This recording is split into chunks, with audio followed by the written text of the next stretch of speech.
talk about any other injuries as well. We hear the Bucks are interviewing, sadly, Scott Brooks as well as Adrian Griffin. You hate Scott Brooks, man. I don't like it.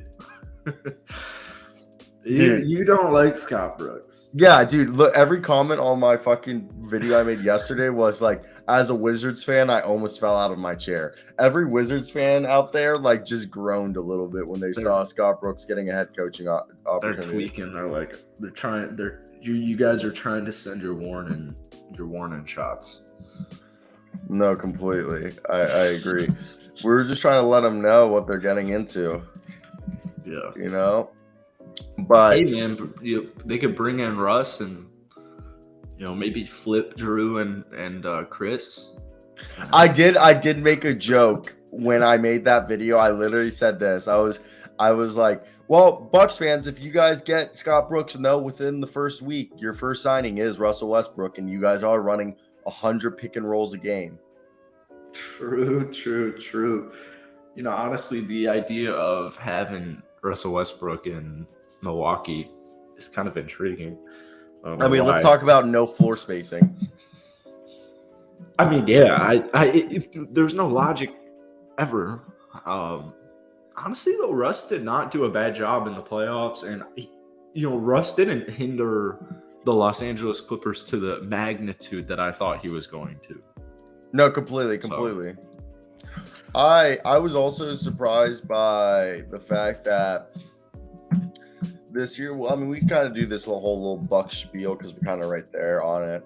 But basically, what we're hearing is Adrian Griffin, current father of AJ Griffin and current assistant coach for the Raptors. He's interviewed for the Raptors head coaching job. I personally think he's the front runner for it right now.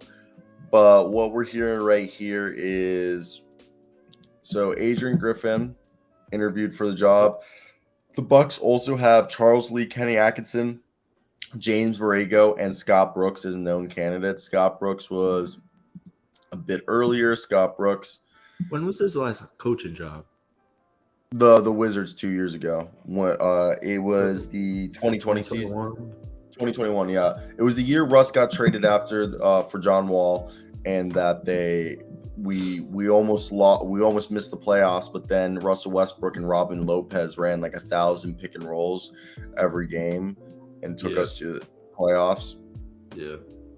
Basically, it fun era. An easy forgettable era. It was a very forgettable.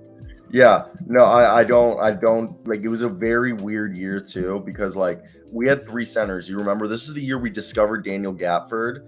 Yeah. And we had Alex Lynn, Robin Lopez, and Daniel Gafford as our rotation.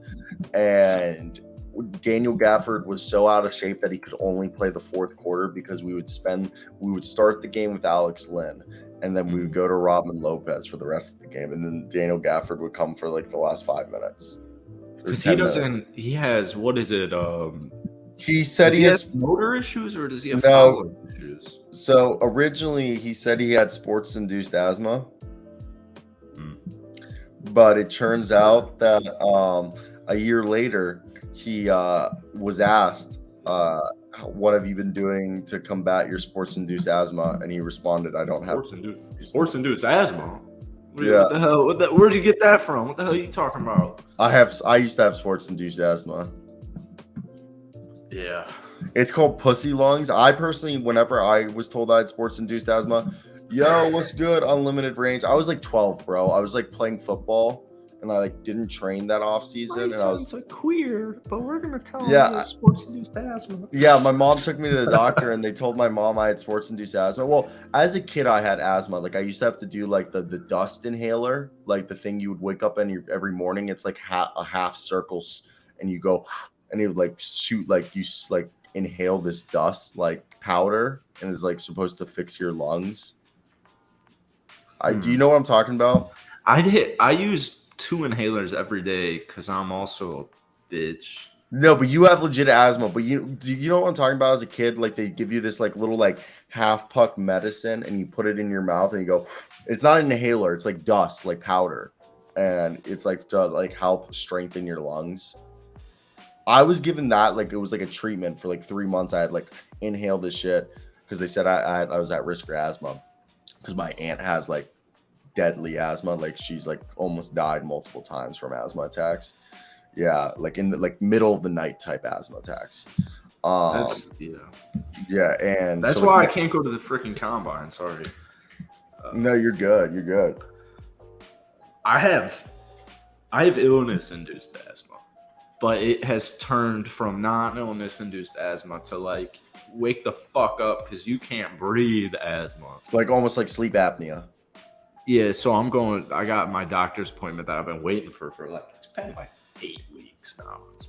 When I first made the appointment, because you remember when I texted you one day about, we were talking like cigarettes. I was telling you about asthma. It was like late one night. I think it was in February, and oh yeah, you say something about stop smoking them darts. yeah, and it was at that point I was smoking a couple of cigarettes at various times, but I was like, all right, I'll make a doctor's appointment. That's when I made the doctor's appointment. That's gonna be in like, what is it, 10 days from now to 1 week from now. So yeah, neither here nor there. No, completely. I was just saying that like Daniel Gafford to bring this back home. You love me? So bring it back home to Daniel Gafford. So Daniel Gafford over here, okay?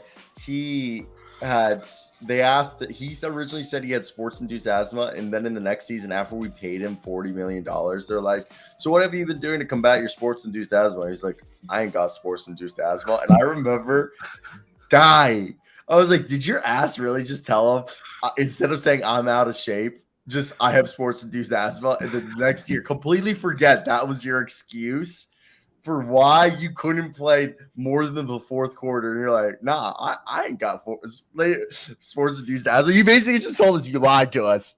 Yeah. You gotta love Daniel Gafford. Go. That's also why I love Alex Lynn, because of that season. But Scott Brooks, if he goes, I will say Milwaukee, if you somehow get Scott Brooks, supposedly he's actually like a really good guy. Like I've heard great stories about like very, very good players coach, like Bradley Beal, Russell Westbrook, very well respected, like at least as a person. I don't know as a basketball mind, but as a players coach, he's like one of the most well respected. Like people like go into battle for. I'd go into battle for Scott Brooks. I'm looking at the light of hope. This is the light of hope here for all my Phoenix Suns fans. Dude, I look like a villain. Yeah, you look like a villain, or you look like you're about to like be a pedophile. Like no, like you know, Buffalo Bill and like Silence of the Lamb. No, I've never seen a movie. You know, it's Ted Levine from Buffalo Bill's Ted Levine from Monk. You ever watch Monk? Sotomayor? All right, we're pivoting. No. So well, this is really loud, so I gotta mute it.